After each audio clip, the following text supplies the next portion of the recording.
Hello students, welcome to Dikshant Sadutech. I am Ashish Singh, your science teacher, and we are going to start about the second part of your second topic or second chapter, which name is microorganisms. Student, this is the second part. It means we already studied about the first part, and one more part is coming soon to complete this chapter, or maybe one more or one or two more parts will be coming soon. Students, this is the second part और हम लोग आपको पहले ही बताए थे आपको हम कि ये जो चैप्टर होगा हमारा माइक्रो ऑर्गेनिज्म्स, इसके एक्सप्लेनेशन बहुत ही इंपॉर्टेंट है, बहुत बेहतरीन इसका एक्सप्लेनेशन है, जिसके चलते हम लोग 3 या 3 से ज़्यादा पार्ट्स को क्या करेंगे, कवर अप करेंगे, जिससे हमारा ये कंसेप्ट जो है अच्छे तरीके से आप तक पहुँच पाए, आप इसको अच्छे से इसको गेन कर पाओ। ठीक है, मेरा हमेशा यही प्रयास रहता है कि कैसे भी हम कोई भी चैप्टर पढ़ा रहे हैं तो उसके अच्छे से अच्छे एक्सप्लेनेशन को आप तक पहुँचा पाए। आपको जितना जानना है आप जानो, उसको भरपूर तरीके से जानो, किसी भी प्रकार का बेईमानी मेरी तरफ से नहीं होना चाहिए। ठीक है, हमेशा ये प्रयास करते हैं। ठीक है बच्चों, तो आइए हम लोग स्टार्ट करते हैं अपने इस माइक्रो ऑर्गेनिज्म्स चैप्टर के सेकंड पार्ट को। तो आप हमेशा जानते ही हो कि किसी भी पार्ट को स्टार्ट करने से पहले हम या तो उसके चैप्टर के नेम के बारे में या तो उसके प्रीवियस पार्ट के बारे में जरूर आपको एक छोटा सा ओवरव्यू दे देते हैं, ताकि एक आप पहले से कुछ इंफॉर्मेशन को आप जान लो कि आप क्या पढ़े हो और क्या पढ़ने जा रहे हो। ठीक है, तो जैसा कि ये पार्ट 2 है, तो हम लोग पार्ट 1 को पढ़ चुके हैं, तो हम आपको बता दे रहे हैं कि पार्ट 1 में हम लोग कौन कौन से टॉपिक को कवर किए थे, जिससे आपको एक शॉर्ट ओवरव्यू, शॉर्ट कंक्लूजन आपको मिल सके। तो सबसे पहले तो आपको हम ये बताएं कि पार्ट 1 में हम लोग माइक्रो ऑर्गेनिज्म्स,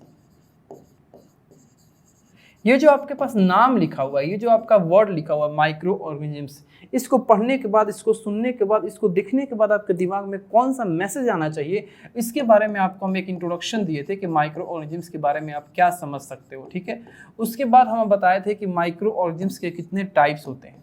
तो वैसे तो माइक्रो ऑर्गेनिज्म्स के 5 टाइप्स होते हैं। सबसे पहला हमारा होता है बैक्टीरिया, और दूसरा होता है एल्गी, तीसरा होता है प्रोटोजोआ, चौथा होता है फंगी, और पांचवा होता है वायरस। लेकिन हम लोग पार्ट 1 में इस 4 पार्ट के बारे में, यानी 4 टाइप्स के बारे में, एल्गी के बारे में, बैक्टीरिया के बारे में, प्रोटोजोआ के बारे में पार्ट 1 में हम लोग पढ़ाई कर चुके हैं।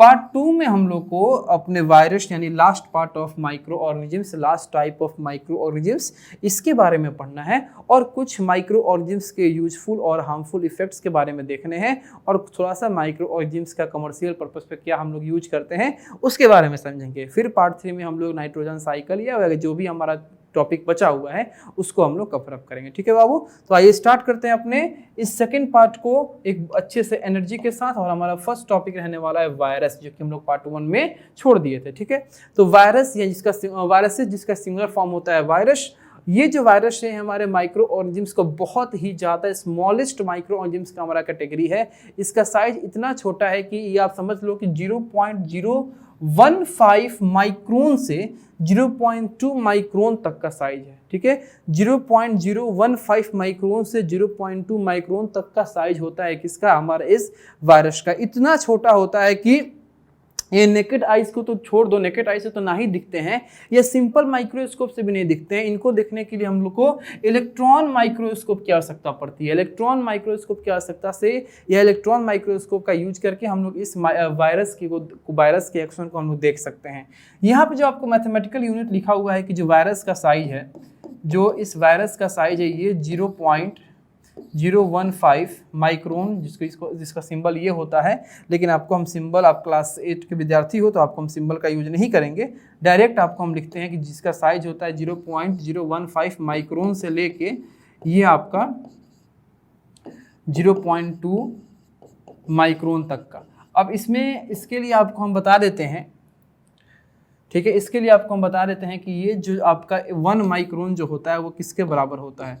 1 माइक्रोन जो होता है ये लगभग आपके 1 मिलीमीटर के 1000 पार्ट के बराबर होता है, यानी कि 1/1000 पार्ट जो होगा वही, उसी को हम क्या बोलेंगे, 1 माइक्रोन बोलेंगे, 1 माइक्रोन।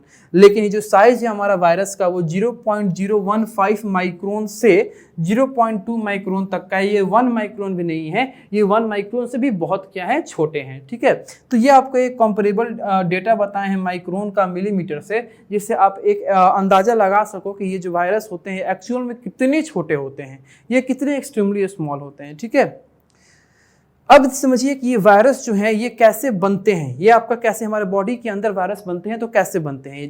तो आपका बताया गया है कि वायरस जो होते हैं वो जेनेटिक मटेरियल से बनते हैं, और इस वायरस जो होते हैं ये प्रोटीन से क्या होते हैं, सराउंडेड होते हैं, प्रोटीन के कोटिंग से क्या होते हैं, सराउंडेड होते हैं। तो यहाँ पे जो टर्म है आपका जेनेटिक मटेरियल,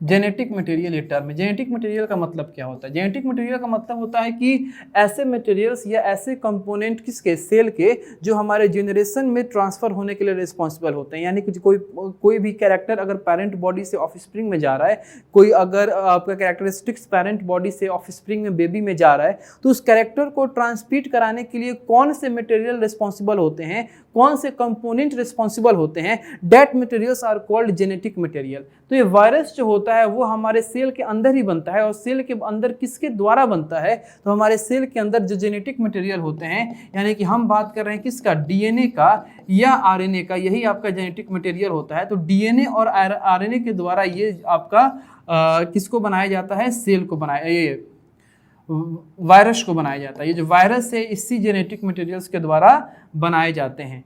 अब ये वायरस जो जेनेटिक मटेरियल के द्वारा बनाए जाते हैं, इस वायरस के चारों तरफ आपके प्रोटीन का क्या होता है, कोटिंग होता है। प्रोटीन क्या क्या होता है, आपका सराउंडिंग होता है, ताकि ये आपके प्रोटेक्शन को प्रोवाइड कर सके। ये प्रोटीन जो है उसको क्या प्रोवाइड कर सके, प्रोटेक्शन प्रोवाइड हो सके। ठीक है, अब देखिए ये वायरस जो है ये अपने आप को ग्रो करता है, अपने आप को रिप्रोड्यूस करता है। कहाँ पे, लिविंग सेल में। जो हमारा सेल, हमारे बॉडी का जो सेल है, हमारे बॉडी का जो सेल है, यानी कि जिस सेल के अंदर वो ग्रो किया है, जिस सेल के अंदर वो जन्म लिया है, जिस सेल के अंदर बना है, वहीं पे वो अपने आप को मल्टीप्लाई भी करता है, अपने आप को रिप्रोड्यूस, अपने आप को ग्रोथ भी वो वहीं पे करता है जहां पे वो क्या हुआ है, बना हुआ है। ठीक है, अब देखिए outside the host cell, a virus does not show any characteristics of a living thing. Viruses are said to be neither living or non-living things. अभी आपको बताएं हैं कि ये जो होस्ट सेल है, यानी कि जिस इंसान या जिस भी लिविंग ऑर्गेनिज्म के बॉडी के अंदर ये बना है, या जिस लिविंग ऑर्गेनिज्म के बॉडी के अंदर ये अपने आप को ग्रो कर रहा है, उस लिविंग ऑर्गेनिज्म्स के सेल के बाहर ये किसी तरह का कोई कैरेक्टरिस्टिक्स नहीं दिखाता है, उस सेल के बाहर किसी तरह का कोई प्रॉपर्टी नहीं दिखाता है, जिसके चलते कहा जाता है कि वायरस ना ही आपका लिविंग थिंग्स है और ना ही आपका नॉन लिविंग थिंग्स है। ये जहां होता है उसके बाहर किसी तरह का कोई प्रॉपर्टी शो करता ही नहीं है, जिसके चलते ये ना ही लिविंग थिंग्स और ना ही नॉन लिविंग थिंग्स में इसको रखा जाए, पता ही नहीं चल पा रहा है कि ये लिविंग थिंग्स है कि नॉन लिविंग थिंग्स है। ठीक है, अब थोड़ा हम कुछ वायरस के बारे में इतना चीज जान लिए तो तुरंत हमारे दिमाग में ये आ रहा होगा कि सर थोड़ा वायरस के एग्जांपल दीजिए, वायरस कैसे दिखते हैं ये बताइए, कैसा उनका लुक है वो बताइए। तो वायरस का कुछ एग्जांपल आपके पास है, बैक्टीरियोफेज। ठीक है, बैक्टीरियोफेज, और दूसरा आपका है इन्फ्लुएंजा। ठीक है, बैक्टीरियोफेज एंड इन्फ्लुएंजा, ये दो आपके कॉमन एग्जांपल्स हैं किसके, वायरस के। इसके बारे में आपको हम दिखा भी देते हैं कि ये बैक्टीरियोफेज और इन्फ्लुएंजा जो है किस प्रकार से दिखते हैं। यहाँ पे देख लीजिए, ये है इन्फ्लुएंजा वायरस। ये जो वायरस है वो किसका है, इन्फ्लुएंजा वायरस है। ये इन्फ्लुएंजा का वायरस का स्ट्रक्चर है, और ये जो स्ट्रक्चर है वो बैक्टीरियोफेज वायरस का स्ट्रक्चर है। ठीक है, जिसमें आपका आप देख भी सकते हैं डीएनए, न्यूक्लिक एसिड, यानी कि ये डीएनए से बना हुआ है, ये डीएनए है। ठीक है, ये इसका कॉलर है, इसका बेस प्लेट है। ये सब कुछ आपको आगे जानना है, नेक्स्ट क्लासेस में जानना है। बस आप ये समझ लो, ये दो एग्जांपल्स आपके पास पड़े हुए हैं, और ये दोनों एग्जांपल्स जो हैं वो वायरस के एग्जांपल्स हैं। ये आपका जो इन्फ्लुएंजा है ये भी वायरस है, और ये जो बैक्टीरियोफेज है ये भी क्या है, वायरस है। अब चलिए हम लोग अपने माइक्रो ऑर्गेनिजम्स की इस पांचों टाइप्स के बारे में पढ़ लिए, जिसमें 4 टाइप्स हम लोग पार्ट 1 में पढ़े थे, और एक जो बचा हुआ था वायरस उसको हम लोग पार्ट 2 में क्या किए हैं, पढ़े। अब पार्ट 2 में हम लोग अब नेक्स्ट हम लोग जानने वाले हैं फ्रेंडली माइक्रो ऑर्गेनिजम्स के बारे में, यानी वैसे माइक्रो ऑर्गेनिजम्स जिनसे हमको क्या पहुंचता हो, कुछ ना कुछ यूजफुल हमारे लिए होते हैं, जिनसे हमको एडवांटेज हो, जिनके होने से हमको कुछ फायदा होता हो। ठीक है, उसको हम लोग क्या बोलेंगे, फ्रेंडली माइक्रो ऑर्गेनिजम्स बोलेंगे। तो फ्रेंडली माइक्रो ऑर्गेनिजम्स में सबसे पहला हमारा फायदा ये है कि कुछ माइक्रो ऑर्गेनिजम्स ऐसे होते हैं जिनका यूज फूड आइटम्स के, यानी खाने को बनाने के लिए, फूड आइटम्स के प्रिपरेशन में जिनका यूज होता है। कुछ ऐसे माइक्रो ऑर्गेनिजम्स होते हैं जिनका यूज फूड आइटम्स के प्रिपरेशन में होता है। ठीक है, जैसे हम सभी लोग जानते हैं कि आपका एक बैक्टीरिया होता है जिसका नाम है लैक्टोबैसिलस। एक बैक्टीरिया होता है जिसका नाम है लैक्टोबैसिलस।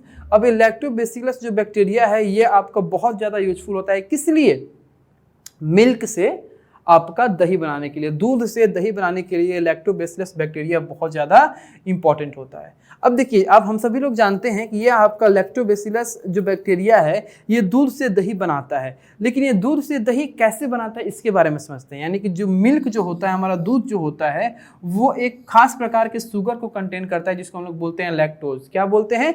लैक्टोज। अब ये जो हम लोग, आप भी जानते हैं, आपके घर में भी दही जमता होगा या आप देखे होंगे, तो दूध से दही जमाने के लिए पहले हम उस दूध में थोड़ा सा मात्रा में दही क्या करते हैं? डालते हैं। दही इसलिए डालते हैं ताकि वो जो बैक्टीरिया है वो उस दूध में जा पाए और अपने एक्शन को कर पाए, अपने एक्टिविटी को कर पाए। ठीक है, तो जो आपका मिल्क होता है उस मिल्क में एक खास प्रकार का शुगर पाया जाता है जिसको हम लोग बोलते हैं लैक्टोज। ठीक है, अब जो कर्ड है उस कर्ड में क्या पाया जा रहा है? एक बैक्टीरिया पाया जा रहा है जिसका नाम है लैक्टोबैसिलस। अब ये लैक्टोबैसिलस जब वो दूध में जाएगा तो दूध में मौजूद जो लैक्टोज होगा उस लैक्टोज को आपका कन्वर्ट कर देगा किसमें? लैक्टिक एसिड में। किसमें कन्वर्ट कर देगा? लैक्टिक एसिड में। अब जब आपके दूध में मौजूद आपका लैक्टोज जो है वो लैक्टिक एसिड में कन्वर्ट हो रहा है, तभी आपका जो दूध से आपका दही का बनना होता है। ठीक है, तो समझ, इसमें आपने क्या समझा कि मिल्क के पास क्या है? जो दूध है, दूध के पास क्या है? लैक्टोज है। लैक्टोज, लैक्टोज जो कि आपका स्पेशल क्या होता है? एक शुगर होता है, ये एक शुगर होता है। अब कर्ड के पास क्या है? तो कर्ड के पास है लैक्टोबैसिलस, लैक्टोबैसिलस बैक्टीरिया। अब जब ये कर्ड में से लैक्टोबैसिलस बैक्टीरिया जब इस मिल्क के अंदर जाएगा तो वो इस लैक्टोज को किस में चेंज करेगा? वो इस लैक्टोज को चेंज करेगा लैक्टिक एसिड में। किस में चेंज करेगा? लैक्टिक एसिड, जो कि आपका एक ऑर्गेनिक एसिड होता है, लैक्टिक एसिड में चेंज करेगा। ठीक है, और इस तरीके से दूध से क्या बनेगा? दही बनेगा। ठीक है, अब नेक्स्ट है कि जो चीज होता है, चीज ये भी आपका मिल्क प्रोडक्ट ही है। तो जो चीज होता है या पनीर होता है, इसको हम लोग लैक्टोबैसिलस या स्ट्रेप्टोकोकस नाम के माइक्रो ऑर्गेनिज्म से ही क्या करते हैं? बनाते हैं। लैक्टोबैसिलस या स्ट्रेप्टोकोकस नाम के ऑर्गेनिज्म से, यानी माइक्रो ऑर्गेनिज्म के से हेल्प से हम क्या करते हैं? बनाते हैं। किसको? चीज को और पनीर को। अब एक दूसरा आपके पास माइक्रो ऑर्गेनिज्म से, याद कीजिएगा, आपको फर्स्ट आपने बताए थे फंगी के क्राइटेरिया बताए थे जब फंगी आपको पढ़ा रहे थे कि ईस्ट के बारे में। ठीक है, तो ईस्ट जो है इसका यूज हम लोग करते हैं ब्रेड बनाने के लिए, ईस्ट का यूज करते हैं हम लोग केक बनाने के लिए, या ईस्ट का ही यूज करते हैं हम लोग इडली बनाने के लिए। तो इडली, ब्रेड, केक बनाने में हम लोग किसका यूज करेंगे? ईस्ट का यूज करेंगे।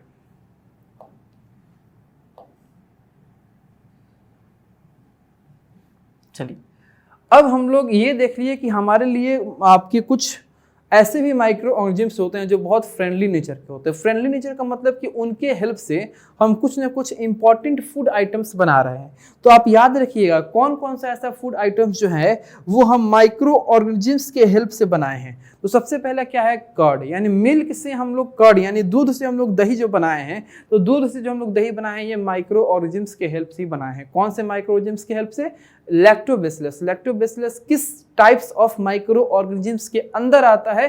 तो बैक्टीरिया के अंदर। इस तरीके से आपको बिल्कुल क्लीन, साफ सुथरे तरीके से याद रखना है पॉइंट्स को। ठीक है, तो सबसे पहला हम लोग दही बनाए जिसके हेल्प से? लैक्टोबैसिलस यानी बैक्टीरिया के हेल्प से। वो हमारे दूध में मौजूद जो शुगर था लैक्टोज नाम का, उसको चेंज किया लैक्टिक एसिड में, और तब जाके हमारा दूध से क्या बना? दही बना। फिर हम लोग एक खास प्रकार के फंगी यानी ईस्ट का इस्तेमाल किए ब्रेड बनाने में, इडली बनाने में। अब वही ईस्ट का इस्तेमाल करेंगे हम लोग अल्कोहल बनाने में। थोड़ी देर में आपको हम बताने वाले हैं, इसी टॉपिक में बताने वाले हैं। ठीक है, देखिए, तो अभी तो हम लोग फ्रेंडली नेचर के बारे में जाने। अब हम लोग जान रहे हैं कि कमर्शियल यूज माइक्रो ऑर्गेनिज्म्स का क्या है।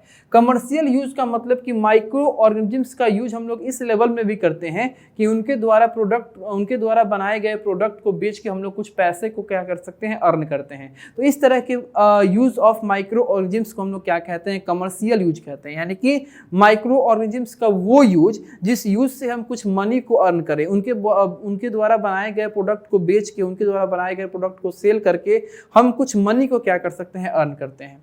तो देखिए, आपके माइक्रो ऑर्गेनिज्म्स के कुछ कमर्शियल यूज ये है कि यही गया बात की ईस्ट, जो कि आपका फंगी होता है। तो ईस्ट आपका जो माइक्रो ऑर्गेनिजम्स है इसका यूज हम लोग किसको बनाने के लिए करते हैं, वाइन को या बियर को बनाने के लिए करते हैं।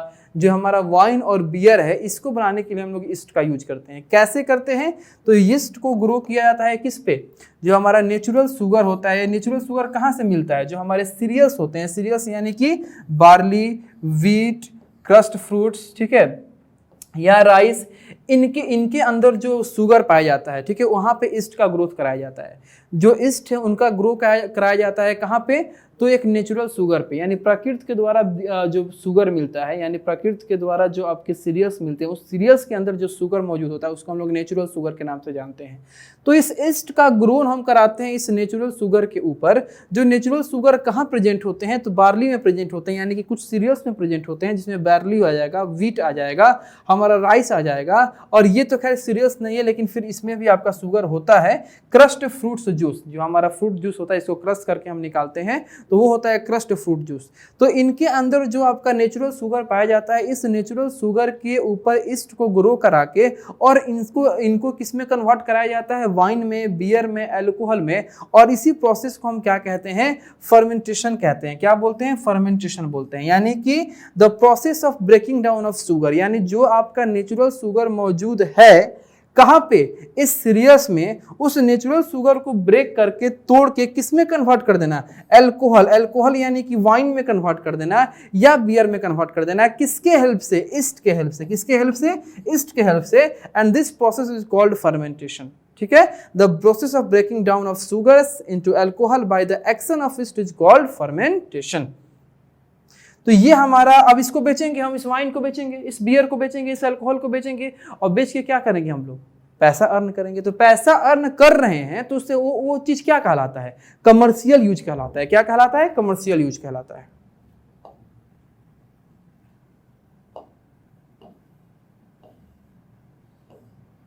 चलिए अब हम लोग को जानना है कुछ कमर्शियल यूज के बारे में, तो हम लोग देख ही लिए। फिर हमारे माइक्रो ऑर्गेनिजम्स हमारे लिए फ्रेंडली कैसे होते हैं ये भी हमने देख लिया।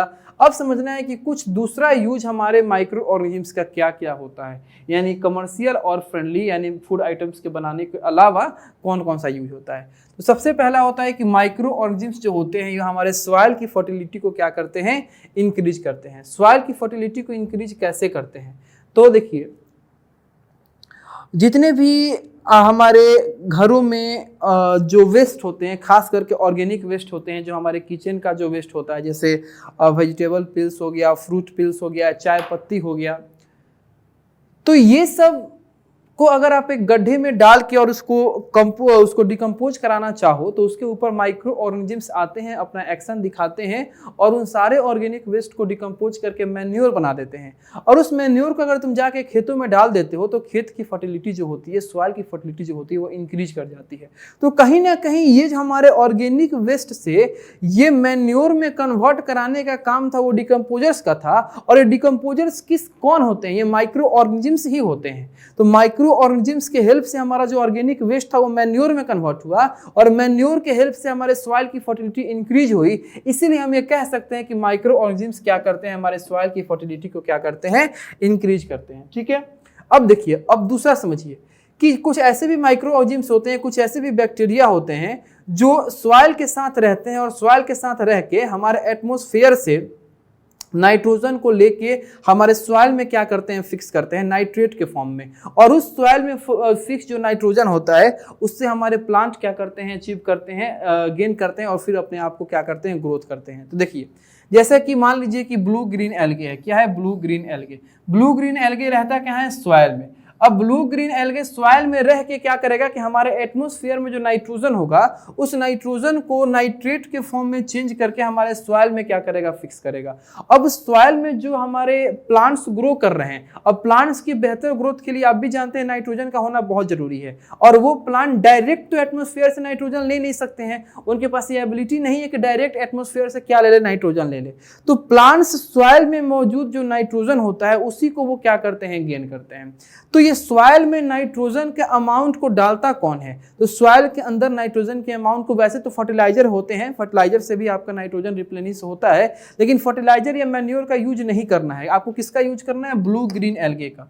तो ब्लू ग्रीन एल्गे आपका एक ऐसा बैक्टीरिया होता है जो सॉइल में रह के एटमॉस्फेयर से नाइट्रोजन को लेके उसको नाइट्रेट में कन्वर्ट करके और सॉइल में फिक्स करता है, और उस सॉइल में से वो आपका नाइट्रोजन क्या करते हैं? प्लांट ग्रो करते हैं और लेके और उसको क्या करते हैं? अपने ग्रोथ में यूटिलाइज करते हैं। ठीक है, अब ऐसे माइक्रोब्स जो है ये काम करते हैं जो आपके नाइट्रोजन को फिक्स करके हमारे सॉइल में आप डालते हैं। उस तरह के माइक्रोब्स को हम लोग क्या कहते हैं? बायोलॉजिकल नाइट्रोजन फिक्सर्स कहते हैं। क्या कहते हैं? बायोलॉजिकल नाइट्रोजन फिक्सर्स, यानी ऐसे नाइट्रोजन फिक्सर्स जो आपके लिविंग थिंग्स हो, जो आपका एक लाइफ बॉडी हो। ठीक है, तो उसको हम लोग क्या बोलेंगे? Biological nitrogen fixers. अब अगला जो आपका यूज है माइक्रो ऑर्गेनिज्म्स का, वो है हमारे इन्वायरमेंट को क्लीन करने में। कुछ ऐसे भी माइक्रो ऑर्गेनिज्म्स हैं जो हमारे इन्वायरमेंट को क्या करते हैं? क्लीन करते हैं, साफ सुथरा रखते हैं। जैसे जो आपका बैक्टीरिया होता है और फंगी होता है, ये बैक्टीरिया और फंगी क्या करते हैं? जो सड़े गले प्लांट के प्रोडक्ट हैं या सड़े गले एनिमल्स के जो आपका फ्लैश है, मांस का टुकड़ा है, इसको क्या करते हैं? छोटे छोटे इनऑर्गेनिक सब्सटेंसेस में चेंज कर देते हैं, यानी ये छोटे छोटे डिकम्पोजिंग प्रोडक्ट में चेंज कर देते हैं, उसको डिकम्पोज कर देते हैं और हमारे इन्वायरमेंट को क्या करते हैं? शुद्ध रखते हैं, हार्मफुल गैसेस से बचाते हैं, हार्मफुल प्रोडक्ट से बचाते हैं।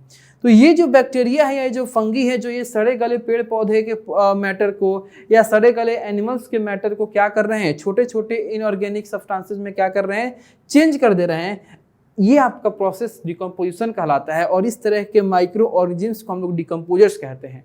और यही कारण है कि हम ये कहते हैं कि डिकम्पोजर्स जो होते हैं हमारे इन्वायरमेंट को क्लीन करने में बहुत बड़ा रोल प्ले करते हैं। क्योंकि हमारे इन्वायरमेंट में अगर वो सड़ा गला एनिमल प्रोडक्ट, वो सड़ा गला प्लांट प्रोडक्ट अगर बच जाता तो हार्मफुल स्मेल आते हैं, हमारा सॉइल पॉल्यूट होता, अलग अलग तरीके से पॉल्यूशन फैलता, जिसको ये क्या करते हैं? रिड्यूस कर देते हैं, ख़त्म कर देते हैं, और उस dead and decaying matter of plant को या dead and decaying matter of animals को डिकम्पोज करके ये सिंपल इनऑर्गेनिक सब्सटेंस में चेंज कर देते हैं।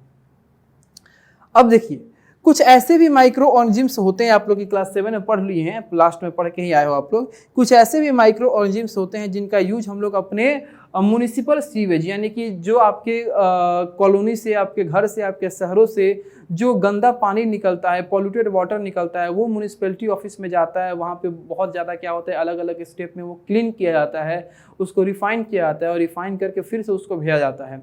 तो ये जो हमारा, जिसको हम लोग क्या कहते हैं? वाटर ट्रीटमेंट प्लांट कहते हैं, WWTP कहते हैं, जो म्युनिसिपैलिटी के द्वारा कंट्रोल किया जाता है। तो जो हमारा वाटर ट्रीटमेंट प्लांट होता है, इस वाटर ट्रीटमेंट प्लांट में कुछ बैक्टीरिया का ही यूज होता है, और ये बैक्टीरिया खास करके एरोबिक बैक्टीरिया या एनारोबिक बैक्टीरिया होते हैं। तो ये बैक्टीरिया का यूज करते हैं हम लोग जहाँ पे हमारा जो सीवेज है, जो हमारा गंदा पानी है, पॉल्यूटेड वाटर है, उसको साफ करने के लिए हम लोग इस बैक्टीरिया का यूज करते हैं। ठीक है,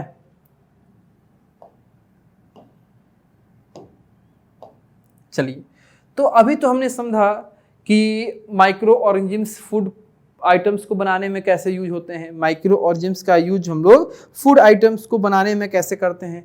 फिर हमने समझा कि माइक्रो ऑर्गेनिज्म्स जो हैं वो कमर्शियल पर्पस में कैसे यूज होते हैं, कमर्शियल यूज में हम माइक्रो ऑर्गेनिज्म्स को कैसे करते हैं।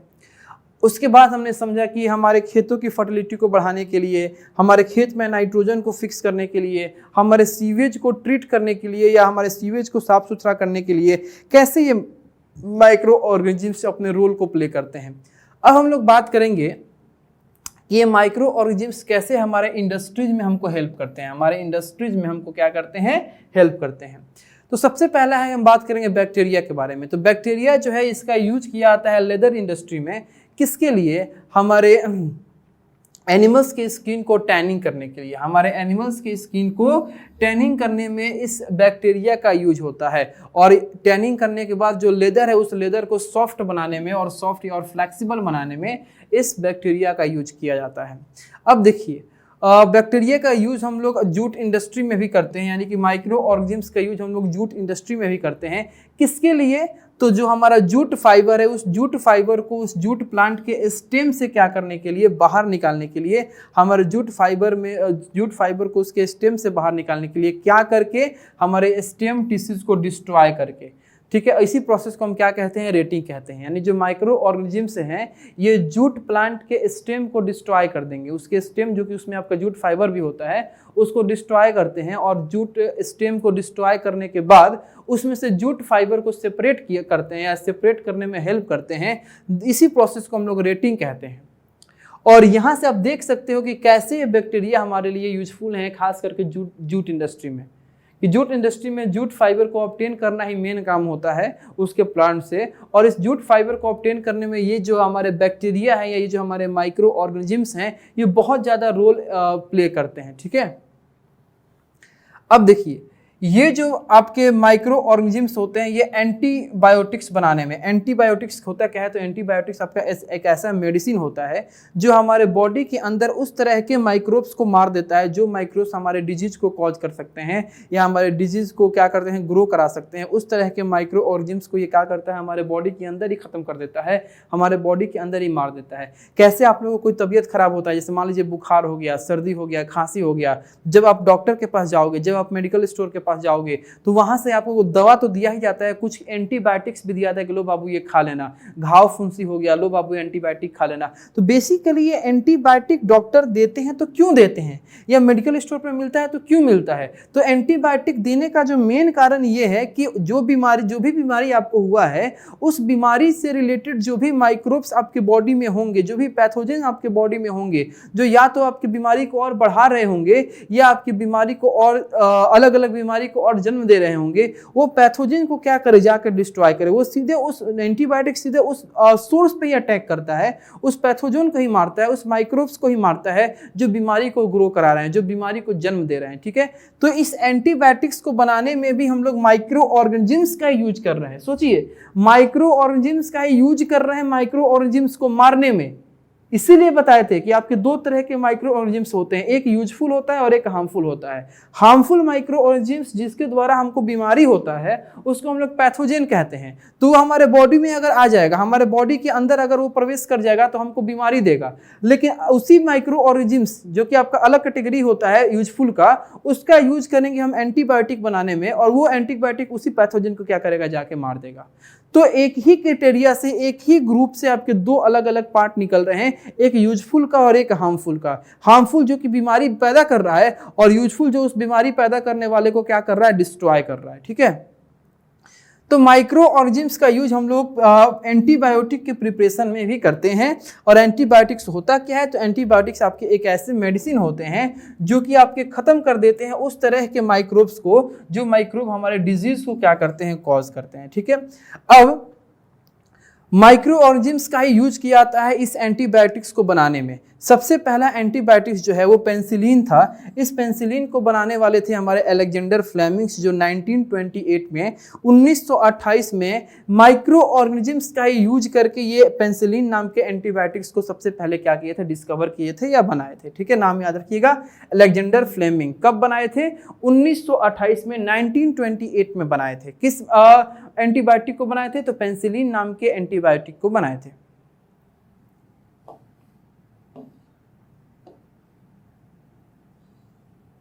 अब देखिए नेक्स्ट, ये भी आपका मेडिकल साइंस से रिलेटेड है, जो आपका अभी हम लोग पढ़े हैं एंटीबायोटिक के फॉर्मेशन में माइक्रो ऑर्गेनिजम्स का यूज किया जाता है, तो वो भी आपके मेडिकल साइंस से ही रिलेटेड था। और ये भी जब आपका वैक्सीन है, वैक्सीन भी आपका मेडिकल साइंस से ही रिलेटेड है। तो सबसे पहले हम समझेंगे कि वैक्सीन होता क्या है। तो वैक्सीन्स आपका एक ऐसे डेड और वीकेंड माइक्रो ऑर्गेनिजम्स होते हैं जिसका जो कि हमारे बॉडी में क्या किया जाता है, डाला जाता है। अब ये हमारे बॉडी में डाले जाते हैं, इनका मेन रीजन क्या होता है। ठीक है, तो the direct of introducing a vaccine into the body to produce protection from the specific disease are called vaccination. The ability of a body to resist और फाइट ए डिजीज। अब देखिए vaccine basically आपका बनाया ही जाता है आपके dead micro organisms के या वीकेंड माइक्रो ऑर्गेनिजम्स से।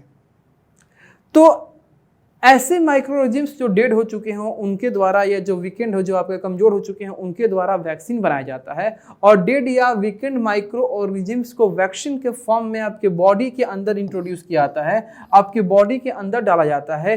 किसके लिए, ताकि आपकी बॉडी जो है एक खास प्रकार के डिजीज से क्या हो पाए, आपका छुटकारा मिल पाए। आपकी बॉडी जो है एक खास प्रकार के रोग से आपको जीवन भर के लिए क्या मिल पाए, छुटकारा मिल पाए।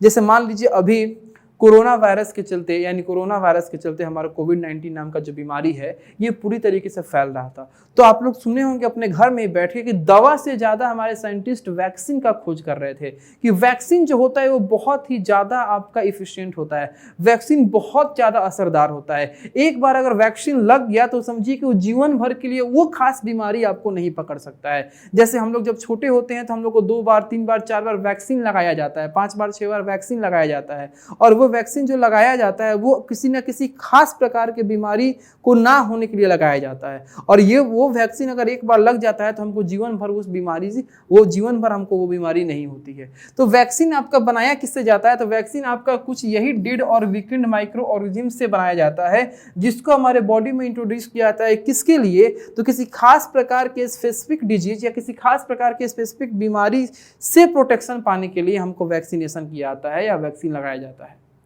तो ये जो वैक्सीन हमारे बॉडी के अंदर डाला जाएगा to protect from a specific disease, this process is called vaccination. इसी प्रोसेस को हम लोग क्या कहते हैं, वैक्सीनेशन कहते हैं। ठीक है, अब हमारे बॉडी के अंदर आपका एक सिस्टम होता है। हमारे बॉडी के अंदर एक सिस्टम है, या हमारे बॉडी का ये सिस्टम है कि हमारे बॉडी जो है ये किसी ना किसी डिजीज के होने से क्या करेगा, फाइट करेगा। जो भी डिजीज आपका हो रहा है वो डिजीज अगर कम्युनिकेबल डिजीज है, अगर वो पैथोजन से होने वाला डिजीज है तो उस पैथोजन को मार गिराएगा, उस माइक्रोब्स को मार गिराएगा जो हमारे बॉडी के अंदर डिजीज को जन्म दे रहे हैं।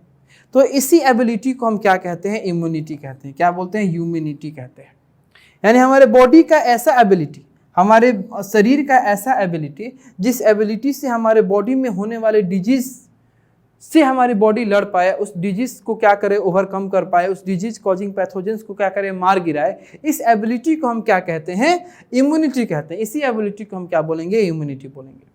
ठीक है, तो बाबू यहाँ पे आपने देखा कि पार्ट 2 में हम लोग जाके अभी इस पार्ट 2 को क्या किए हैं, ख़त्म किए हैं अपने माइक्रो ऑर्गेनिज्म्स के चैप्टर को।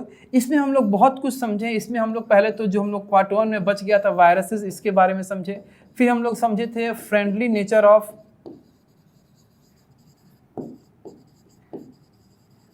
नेचर ऑफ माइक्रोब्स के बारे में, जिसमें हमने ये देखा था कि फ्रेंडली नेचर में ये लोग क्या कर रहे हैं, किसी ना किसी फूड आइटम्स को फॉर्म कर रहे हैं। जैसे हम कर्ड का फॉर्मेशन कर रहे हैं, कहाँ से, मिल्क से, दूध से दही का फॉर्मेशन कर रहे हैं, या ये लोग किसका फॉर्मेशन कर रहे हैं, ये लोग ब्रेड का फॉर्मेशन कर रहे हैं। ठीक है, ब्रेड का फॉर्मेशन कर रहे हैं। ठीक है, उसके बाद हम लोग देखे थे कि माइक्रोब्स का यूज जो था वो कमर्शियल पर्पस के लिए भी था। कमर्शियल पर्पस यानी बिजनेस पर्पस, कमर्शियल पर्पस में भी हम लोग इस माइक्रो ऑर्गेनिजम्स का यूज कर रहे थे।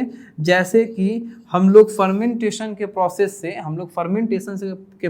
से अल्कोहल का फॉर्मेशन कर रहे थे। किसका फॉर्मेशन कर रहे थे, अल्कोहल का फॉर्मेशन कर रहे थे।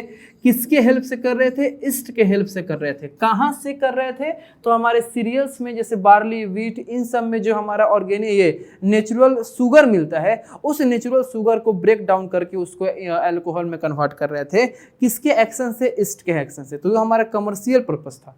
कमर्शियल पर्पस के बाद हम लोग कुछ और भी एग्रीकल्चरल एक्टिविटी से रिलेटेड हमने कुछ यूजफुल देखा था, कुछ एडवांटेज देखा था कि ये जो हमारे माइक्रोब्स होते हैं या जो माइक्रो ऑर्गेनिजम्स होते हैं, ये हमारे सॉइल की फर्टिलिटी को इंक्रीज करते हैं। एटमॉस्फेयर से नाइट्रोजन को हमारे सॉइल के अंदर नाइट्रेट के फॉर्म में क्या करते हैं, फिक्स करते हैं।